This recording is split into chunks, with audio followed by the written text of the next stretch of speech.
Fortunately, I had planned this safety man consulting, about a year before I retired. So I had another job where I could still give back. I could still make a difference. I could still help prevent people from having a bad day or for suffering a tragedy. So again, it goes back to what did I say is kind of plan what you want to do. I'm not saying you have to retire on Friday and then Monday go back to a 9 to 5. Take some time off, take some time to enjoy your family, your friends, yourself, relax, chill, whatever you need to do, but have a plan. You don't want to start then looking for some. Try to start planning beforehand. This is Corey Jones with the Be Ready with Safety Man podcast. Join us every week for a new podcast. Follow us everywhere podcasts are played and on YouTube. Be Ready with Safety Man. This is Corey Jones.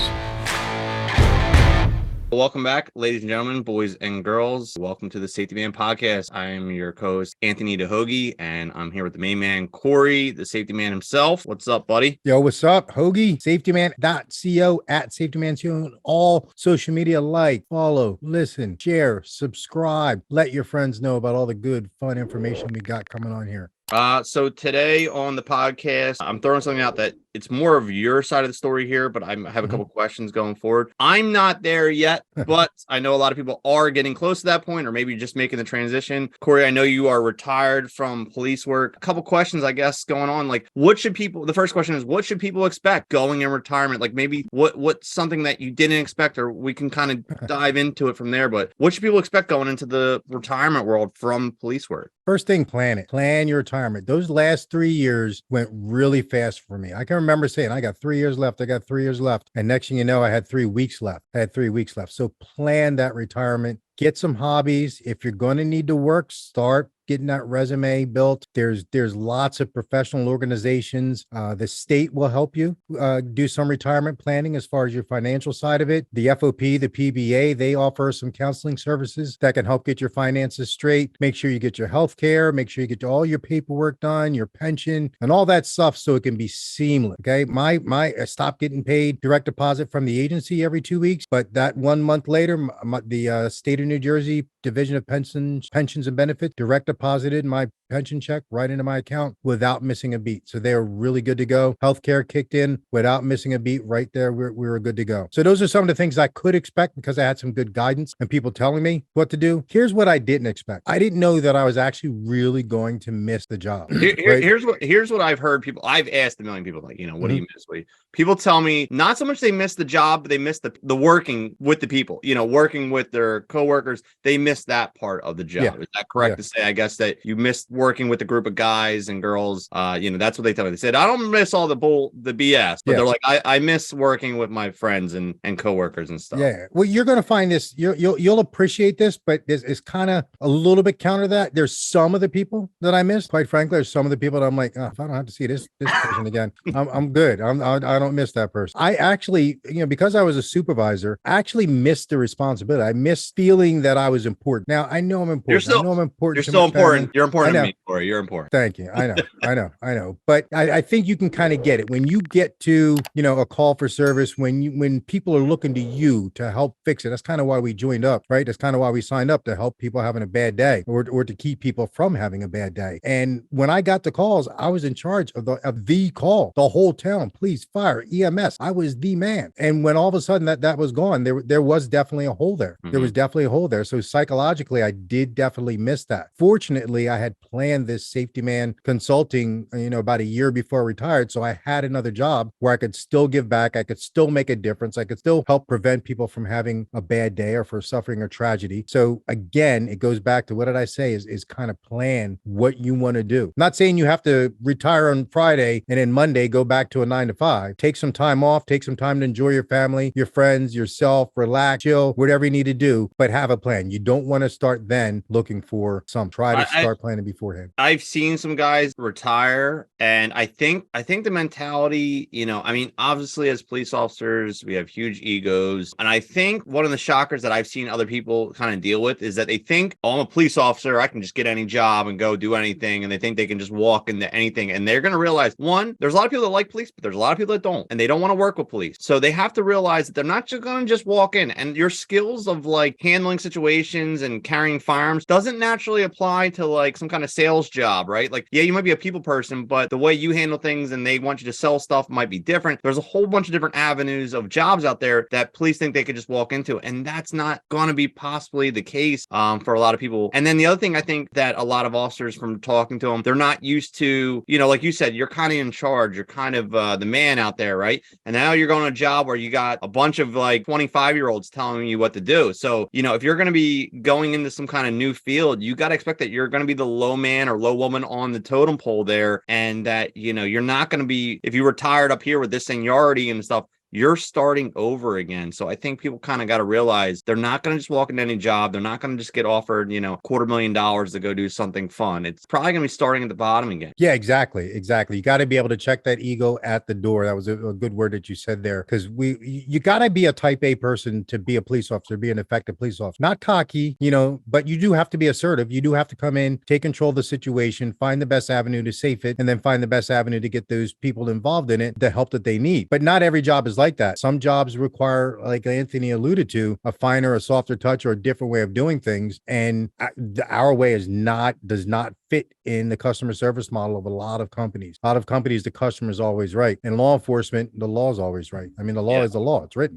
I have to enforce the law. You crashed your car into that telephone pole, I will issue you a ticket. Yeah. Just because you cry doesn't mean I'm not going to issue a ticket. You go to some, customer service oriented businesses, the customer, okay, what can we do to make you happy? And that may be a big hurdle for some people to get over. Yeah. I'm kind of going to go down the same route, because I'm kind of starting to do stuff obviously on the side. I'm not going to get into it on the podcast here, but I have some other things going on that I'm slowly starting to build up on the side. I would recommend this, because I like the way, you went into business pretty much for yourself.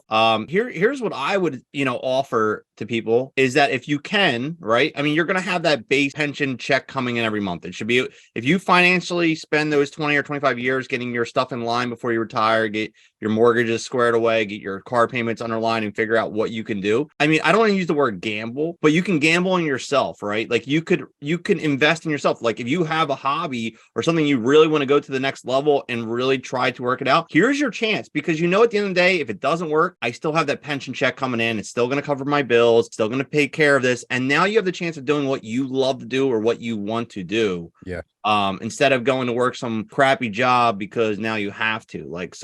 That is my plan. Because I seen what you did. You went into business for yourself. I'm kind of do stuff. I'm starting to doing stuff now, getting ready, because I have a couple years left myself, but I'm getting very close as well, because I'm probably going to take an earlier retirement than most. But I like the way you did it. You went into business for yourself. You seem happy. You seem content. You seem that you are enjoying what you're doing now. I am. And that's important. That's really important, because there's that statistic. I don't know if it's a real statistic, if it's a wives' tale, but they say that a lot of cops, unfortunately, within 5 years of retiring, they have a heart attack or don't live much longer. And I think, a lot of it has to do with adrenaline, lifestyle, the damage we did to our psyches, to our body. I know you guys are having it. I wasn't fortunate enough to get the resiliency training, but take advantage of that resiliency training that they offer law enforcement officers and all first responders now, to ensure, and they're going to tell you the same thing that Anthony and I are saying right now: get some hobbies that aren't related to police work, get some friends that aren't in police work, have your police and cop buddy friends too, but get some other friends, just so you can experience some other things and get exposed to other things, and realize that, there's normal people and there's normal things out there. Not everything is my back's up against the wall and I'm continually scanning for additional threats. Your job is to keep everybody safe. You're probably going to want to do that till the day you die or can't physically do it anymore. But you also want to be able to enjoy yourself and relax and go back into that condition yellow